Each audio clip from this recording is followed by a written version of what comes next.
Welcome to the Mile High Podcast with your host, Dr. Daniel Knowles. And we are grateful to have you listen, watch the Mile High Podcast on whatever channel it is on, whether it be our app, which hopefully you've downloaded from the website, or whether it be on Stitcher or Spotify or iTunes. Make sure you hit that subscribe button so you never miss any Mile High Tick. And obviously, you also want to rise up to Mile High. So go to riseuptomilehigh.com. You can hit the subscribe button there, but you also can reserve seats for yourself and your team for Mile High 12, which is unbelievable. Mile High 12 is coming up. It's mind-boggling. But we look forward to seeing you there. You want to be on higher ground in September of 2024. And today, I'm really grateful to have a long-term supporter of Mile High, Dr. Erik Kowalke, who has, been spearheading SCED and has attended Mile High, is really just an incredible doctor of chiropractic. And he was not always on the chiropractic path. He's a native of Arbor Vitae, Wisconsin, which I probably just said wrong. Early fascination with engineering led him to pursue a degree in mechanical engineering at Michigan Technological University. But then he had pivotal experience with chiropractic, which I'm sure we will talk about. It transformed his perspective on health and driven by, the belief that so many of us have that bring us to chiropractic, that genuine wellness originates from within. He embarked on a journey to provide precise, specific chiropractic care and becoming a doctor of chiropractic. And today he's really at a forefront of transformative shift in chiropractic care. And really, his time is valuable. So I'm really appreciating him taking time to be on our podcast today. Thank you for being part of this episode, Dr. Erik Kowalke. Thank you. I'm excited to be here. It's been a fun chiropractic journey, and yeah, you guys are a great supporter of the profession, and we support everybody that supports chiropractic. So excited to be here.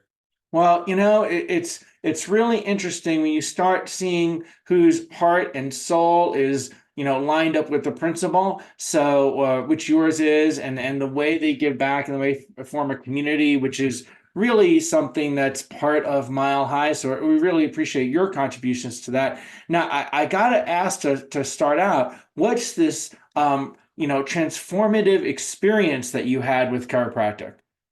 Yeah, so I didn't even I went to a chiropractor actually when I was a kid a couple times. My dad just took me when I hurt my neck or something. And so they never really told me what chiropractic was, which is kind of interesting. So I went to be a mechanical engineer, graduated, was a diesel piston engineer, actually working a full-time position for Cummins Engine Corporation.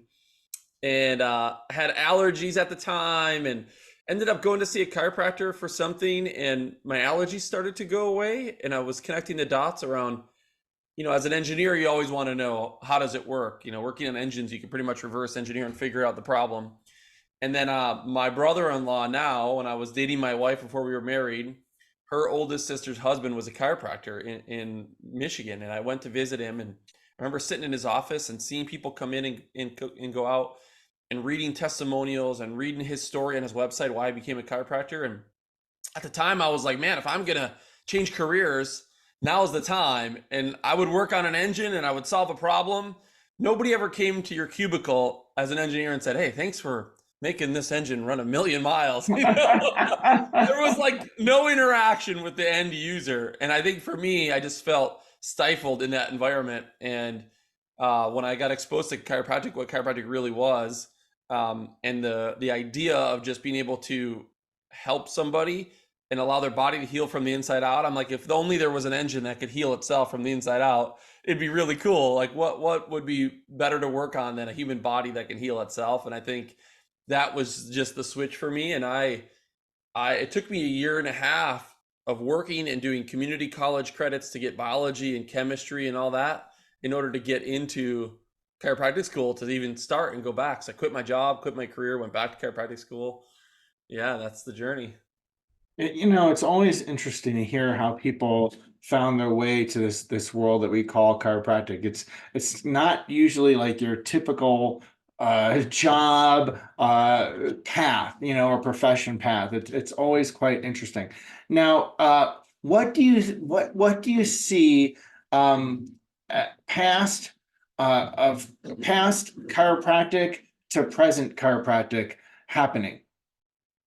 Ooh, that's a great question. I mean, back in the day, we opened in 2011, plain film X-ray, 1,300 square feet, 3 adjusting rooms, so much manual. Like we just did everything manual, like marking all the X-rays on plain film, taking pictures of them, uploading them I into our remember like that. everything, dark room, the whole works. And The if you dark ages. if you just take a look at like society around us now, everything is convenience. Like people are willing to pay for convenience. So you look at how much stuff we order through an app. Amazon's delivered us to us in a day, sometimes like the same day. Uh, Everything is just quick and convenient. And if you look at, well, how are we adapting as a chiropractic profession to make it convenient for the people that want to come in and see us? And in our avatar is lifetime family wellness care. If we can get people to get the big idea and they come for life with their whole family. We have 6 kids. My office, our main clinic is 27 minutes away. So to get all 6 kids there and mom and dad 27 minutes away every single week, we just like virtually doesn't work with our schedule. And You that's got what to we were be saying. really committed. You got to be really committed. And if you think about like your reach, we have people that come from, most chiropractors have people come from a long ways away, but do they continue to come from a long ways away forever? So do we open satellite clinics? And so we have an adjusting only clinic that's only 12 minutes from our house. And that allows all these people to go to that clinic to get adjusted. And they still go to our main clinic for the core services and x-rays and everything. But then all of the app scheduling and how we just design schedules for that purpose. Like, okay, how do I save myself time in an office with 1,300 square feet and 2 or 3 team members? The phone was ringing off the hook and we were missing people and it was just inefficiencies. They could only get a hold of us if they called our office inside of the 22 hours a week that we were actually there adjusting. So we did all this marketing and all this work. And then majority of the time in the week, they have no way to get a hold of us. And you're like, well, leave us a voicemail. Well, how many phone calls do you have missed where nobody leaves a voicemail? And then you try to call somebody and who answers the phone anymore? They're like, right to voicemail. Right. And so just advancing with technology and leveraging technology to save us time, make it more convenient for people to come in, allows us to just be smarter and work smarter. So we're not doing so much to like constantly grow the business and constantly bring in new patients every month, and just streamlines the effort so that we can be more efficient and ultimately spend the time that is most valuable that only we can do, which is adjust people and create internal connections in the office and emotional connections and visit people and be there for them and share the hope of the power of their body to heal itself and educate them every single visit. That kind of stuff is like, you can't automate that. You can't hire a virtual assistant to educate patients in your office. Like the people in your office need to be focusing on what only they can do. And the more we do that, the more our office can grow. And that's kind of the niche we found. And that's true not just for the office staff, but also the doctor, obviously. Yeah, exactly. And that's like where the transition from like travel cards, there's still a lot of you guys using travel cards because you're like, I can do it faster Oh than my I can God. with an EHR system, right? Like I remember when an EHR system where they're like, oh, everybody's gonna have to use an EHR system. And the majority of our profession was like, never, I'll never use a computer in the adjusting room.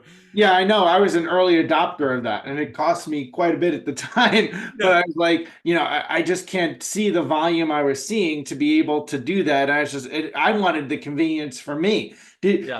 Tell me if you had this experience because you really took me on a walk down memory lane, and I'm sure the other chiropractors that are listening and their teams that are listening and watching are gonna remember this. Did you have the experience? I know you did of like coming in on Monday and having all the voicemail messages, and then like those people already found other offices by the time Yeah. you called Well, yeah. That and in this scenario, Danny, we were so it was just myself, 2 team members, 3 adjusting rooms, Right. and I would get done with an adjusting shift, and I'd have voicemails on the phone, and I'd be like, "Guys, you got to answer the phone. Like, why are you not answering the phone?" They're like, "We are answering the phone." I'm like, "Obviously, you're not answering the phone. There's voicemails, And out of the 2 voicemails, that means there's 5 or 10 people that just hung up and went and found somebody else." Right. And what we found is we only had 2 phone lines at the time, And if two people were on the phone at the same time, it would just default them to voicemail. Right, And the right. team was so busy with everybody coming in, they wouldn't be able to check. And so there was just a massive bridge. We would tell people, these are our recommendations. You got to come this many times a week for this many weeks, but yet we weren't available to help them navigate that schedule with their life and reschedule or move appointments around. That was like the friction. So it wasn't even that they got it, they could afford it, they wanted the care. We just weren't making it convenient enough and accessible enough and creating an experience that allowed them to actually achieve the end outcome that we wanted for them and they wanted for them. And the end outcome is that the I say this frequently in these kinds of scenarios, we think of, tend to think of lost revenue or something. Of the real loss is for the practice member that doesn't end up getting care. Yes. Yeah, Or it's just a spiral effect. It's like, well, you didn't help that person, but if you did, and they became, the light bulb moment, and they got it, how many other people and how many other lives could they impact? right. It's just this, we all strive for an internal referral practice. If we could just have people refer people, and we'll keep growing. But the reality of it is 90% of every person that comes in our doors won't keep seeing us forever. Like you look at, you've been in practice for 20 years, you have a list of tens of thousands of people that have been in your practice. You're not seeing 8,000 of those 10,000. You're seeing a very small amount. So what happened to them? A majority of them love the care they got. They got it. They were willing to pay for it. They get chiropractic, yet they just can't commit to it. You look at like the most important things in our life, marriages and eating healthy and exercising and showing up to work on time and sleeping. Like people can't even commit to that. So the more we can make chiropractic part of their life, but make it really easy for them to make it part of their life, the more success we can get. Right. Yeah, absolutely. Absolutely. So how did you end up shifting from this pain point to a solution? This is so funny. You're probably not going to believe how this happened. I was in the adjusting And room. when was this? And also, when was this? So we opened 2011. This was 2015. Okay. And we were seeing 1,000 a week at the time, just over 1,000 a week by myself with 3 rooms, 2 team members, 1 exam room, 1 x-ray room. And our phone was ringing off the hook for schedules and reschedules. That was the main problem. So I said, man, it'd be awesome if there was a patient app that they could just see their appointment time and move it 15 minutes either way. At that point, we were 45-minute wait every shift. And so if somebody called and they're like, can I come at 3:30 instead of 3? You're like, yeah, just show up, Right. So that's at the point where chiropractors used to just ditch scheduling altogether because they're like, this is a hassle. I'm not even going to schedule you. Just come when just show up 3 times a week and however it works for your schedule. Right. But we wanted to still keep some structure around that. So I had the idea of a patient app. And I started telling people that were coming into the office. And they're like, yeah, that's a great idea. And then one guy's like, well, my brother runs a development firm. And so I called the guy, came into the office, told him what we needed to do. I'm like, we need an app that can integrate with our EHR system real time, like within seconds. It's always up to date. So people can see their schedule at home, know when their appointments are, move them around if they need to move it earlier in the day or later in the day, or make a new appointment, and it integrates into our EHR real time. That's what I need. And I ended up hiring him, and like that was 2016. Took us a year to get our first initial product launch. Wow. So end of 2016 is when we first launched the Sked app. The patient app was the first part of that's the problem we solved is scheduling. Okay. So then, how does this impact what features are there now, and how does this impact patients in the office? So we have over 3,000 scheduled and rescheduled appointments in the app every single month, just in our app. And so what we found, tracking data over 3 years, because every chiropractor, if you've never heard of a scheduling app for your office, you think, well, I'm not going to do that because they'll all reschedule or cancel and they'll never come in. And if that's the case, you got another problem, because if you give them the option to reschedule or you don't give them the option to reschedule, they're not going to just come in because they don't want to. Like it's the same thing, So the more rescheduled appointments we get on a given month, the more volume we'll see. And it tracks perfectly over the last 2-3 years, which means we're giving them the convenience of moving the appointments to the exact time that works for them and their family. And now it's just, advanced where they could see which are the busier times in the office. So for us, and we just look at it, okay, number one, we want to make the experience better for the patient coming in. And number two, we want to make the experience and the efficiency of our office internally better. So if we can develop a feature that saves us time and saves them time and produces the best outcome, that's a win. So if it can, the shifts where you adjust and it just goes perfectly, where nobody comes in early, nobody comes in late, everybody comes exactly when they're scheduled, and it's not really stressful. It just felt like, man, that was great. And you get to the end of the shift, you're like, that was a record shift. You're like, that was awesome. Well, how we create that on a every single day now is like the shifts that were least efficient, where everybody would come at 3:00 and then nobody would come at 3:15, and then a whole bunch of people at 3:30 and then nobody at 3:45. And you're like super busy, and then you're then it's like nobody for 10 minutes. I just want to say that's never happened to me. And you're like, that was like, I felt like I worked really hard and I saw not even that many people that shift. Right. Well, now in the app, when they're scheduling, rescheduling, they could see, well, it's green at 3:15. I'm going to go there instead of 3 because at 3:00 it's red, So just little things like that. But ultimately, our software, every feature we develop and every problem we're solving is, how do we save the doctor time? How do we save them time? How do we save your team time so they can focus on the stuff in front of them? And then how do we bring you money? Like, we have portals that let people schedule real time into your calendar from your website, through social media, reactivation campaigns. We brought in, just the SCED offices alone in 2023, have brought in over 54,000 new patients into chiropractic offices. Wow. 54,000. And over 45,000 reactivated patients, all automated without doing anything. Wow. That's amazing. I know. It's like when I talk about SCED to people, I'm like, if you only knew how much this could help your practice, it just runs. It runs our practice now. Our second office runs off of this software. So how does it impact a doctor's success? Well, what's interesting, I've been thinking about that lately, and most chiropractors, when they start out, have some vision for some volume they want to see, or it usually starts with volume, and then it turns into a more like, okay, well, I'm not going to see more. You reach like a ceiling. Something stops you from seeing more people. Sometimes it's how fast you can adjust your technique, the efficiency of your processes.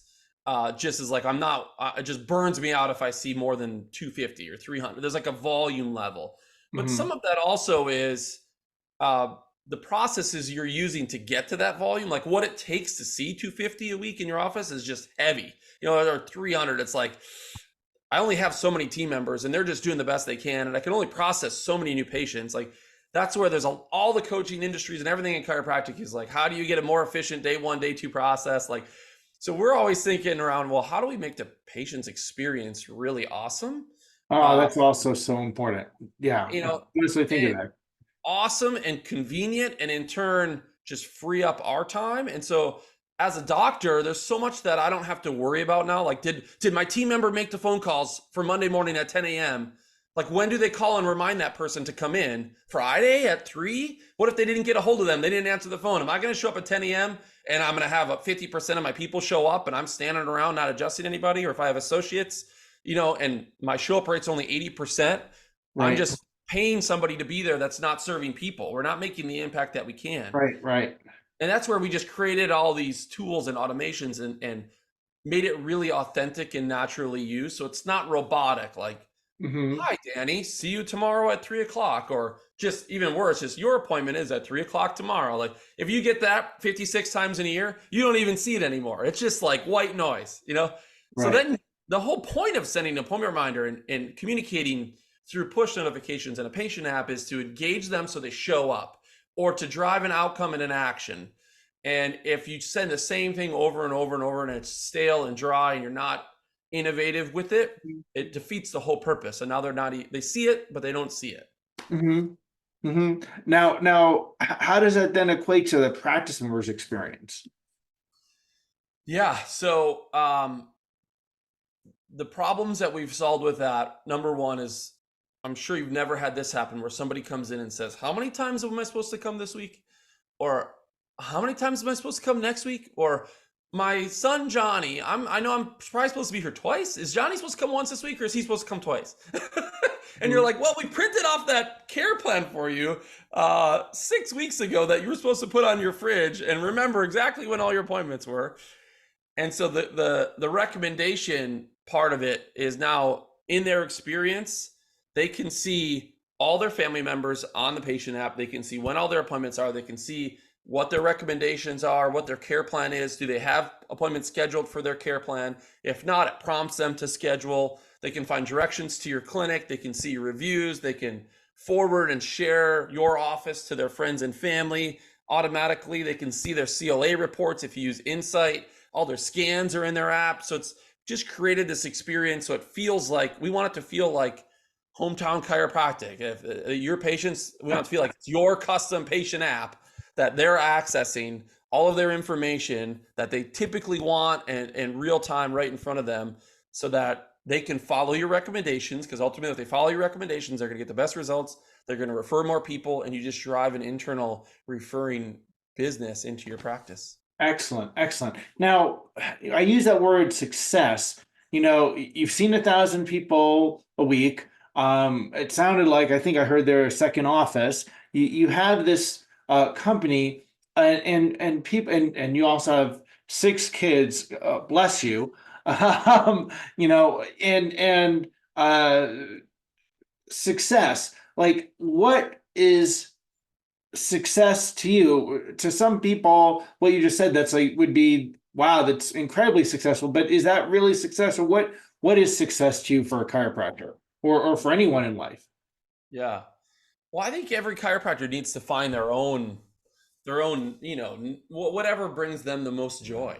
I think there's too much division in chiropractic around, well, we don't do massage in our office, or we're straight chiropractic and you do neuropathy, or you adjust knees, or like whatever.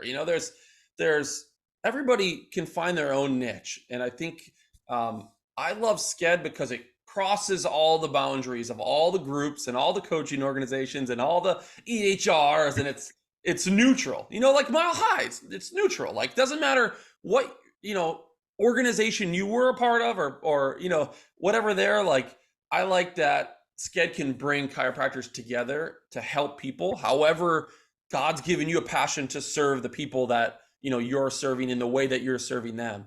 And I think success for me is helping chiropractors do that and be more successful in whatever that they decide to do through technology, and making it super easy for them. I think knowing what it takes and how busy we are in an office. If I signed up for a new software tomorrow and I had to spend 6 1-hour long calls and have a full-time team member managing it, like, that doesn't really help me. It just creates a whole bunch more work for me. So how do I help chiropractors without creating more work for them? And that's what I think excites me. And I just, almost like when you see a patient and the light bulb goes off and they really get it. If I can talk to a chiropractor and I know I have a solution that's going to help save him so much time and help drive so much more revenue into his business without him changing any of the services he does or processes he does, like, you just keep doing what you're doing and everything's going to get better. That excites me. And I know we just have so many more people we can help inside of our profession, and we're only chiropractic. All of our software, all of our engineers, all of our investment is going right back into our profession, which I think is really cool. Well, you said something like EHRs, and there's people, it blows my mind, people that are not using EHRs and still doing paper travel cards, but there's a whole nother conversation. And then I see people that are using, because I mentor chiropractors and I talk to a lot of them through Mile High and Teaching Network and so on.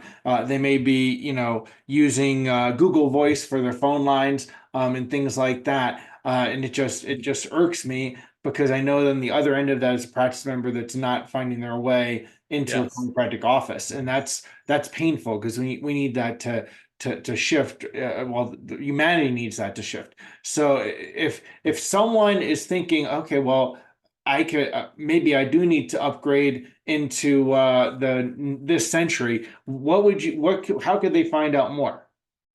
Yeah, you can find us at sked.life, SKED. So our name is Slain for scheduling. That's how we started. Sked.life, no.com. Go there. You could see all the stuff we have, but we have something for every chiropractor to start somewhere. Like even if you just say we need two-way texting with our patients and we want to be able to do it, the doctor wants to be able to do it on their phone, but from their office number when they're not there. Mhm. Perfect. If you're a one doc shop with no CA and you're in 300 square foot office and it's just you and nobody else, Sked can help run your clinic for you. Like that, we have docs exactly like that. All the way to docs that are, running a $5 million clinic with 8 associates. Like there's no spectrum. It's just starting somewhere. And our team is white glove experience is one of our core values on how do we make it as easy as possible for a chiropractor to start to implement technology and just save him time. And I think that's where you can find us at sked.life. And we'd be happy to do a strategy call with you. And what are you currently doing? And like, what's the biggest return on your investment? What's the first step you could do to really start to move in the right direction? It's really good to see your passion for chiropractic. You've been to Mile High. What was your Mile High experience? Yeah, I think, it's very similar where you just meet people that I've seen from school and different colleges, and I've met at other events, and I think it brings people together from many different backgrounds and perspectives all around, our core principles of who we are for chiropractic. And I think that's especially going through COVID, that's something we really missed is the in-person interactions with people, catching up with people we've seen for a long time. Uh, Mhm. that's what I love about Mile High, and having those offside conversations with people about things they're doing and just catching up life with other chiropractors is always a great time. Yeah, especially because sometimes chiropractors feel alone in their office, Yeah. and that sense of community is something we need. Community is a key part of healing. What obviously you're passionate about chiropractic. What would you want other chiropractors or chiropractic students to learn from you?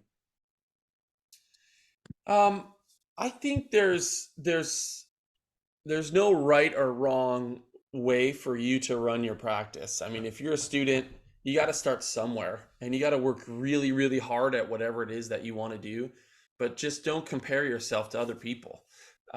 I think success too many times is tied to, well, once I hit $1 million practice, or once I see this many people, or there's a lot of people doing that aren't happy. So like what's going to make you happy? What dollar amount, number of people, lives transformed, like in your life, like getting a clear vision of that and going after that, and always finding coaches and mentors and people to help you that are always one step ahead of you, that have created or already done that or already solved that problem. You're going to get there so much faster. And I think that's probably the best advice I could get, is always seeking out wisdom and counsel and people that have been there before. I have to say this. You don't have to, what you said was super important. Um, you don't have to do it on your own. There's chiropractors that will help you, and I've spent way too long thinking I had to, reinvent the wheel and do it on my own and just not ask for help because, there's a sense of ego or whatever. And, that's one of the things you mentioned in the conversation in the hallways, or, checking out like, man, if you can make things more convenient with an app like you've created, or, so many tools rather than just beat your head against the wall, because it slows time for humanity to get care. And humanity doesn't have time in terms of that. Yeah, exactly. And that's it, where it's like you could just work harder or you could start to work smarter. Like Right. how do I make a what if you could make a bigger impact, help more people and be less stressed? And like that's the perfect scenario. And most Right. docs just don't see it. They Right. don't even know that it's possible. Right. Like it's possible. I'm here to say it's possible and we're creating it. And that every single feature we create is instant, like how's this going to bring value to the chiropractor, which is the space that I love. because an EHR system has to do all this compliance and notes and like updating ICD, not like 10 codes or whatever number it's on now. And I don't really like that doesn't make my life any better. You know, the fact that they just spent $1 million updating their insurance coding system, like that doesn't help me. You know, Right. Right. so the fact that every dollar that we put into development, I think we got over $10 million invested into this software, helping chiropractors de-stress and make more revenue and save you and your team more time. It's really fun. I enjoy doing it. Yeah, or you could just reinvent that all on your own. That would be really Yeah. fun. Yes. Yes. Well, I mean, the thing is, like, you got to make things easier in your practice. I tell people all the time that you want to do two things. Okay, have your hands on people and be telling people about chiropractic Yes. whatever way. That's the only two things you should do. Everything else should be done by someone else. And Yes. having a service like this, how allows you to do that. You're not going to get to 200, 300, 400, 500, 1,000, whatever your number is, or 5 offices if you are doing other things. You've got to streamline things and make it, Yes. yes, convenient for the practice or inconvenient for you, or you'll do it and you'll not enjoy your life, and not reach as many people. So, I really want to thank you so much, Dr. Erik, for taking the time to be here. And any last thing you'd like to share with chiropractors? I think it's just get better before you get bigger. A lot of times, Mm, it's how do we get better? And we're at a perfect time, looking into 2024.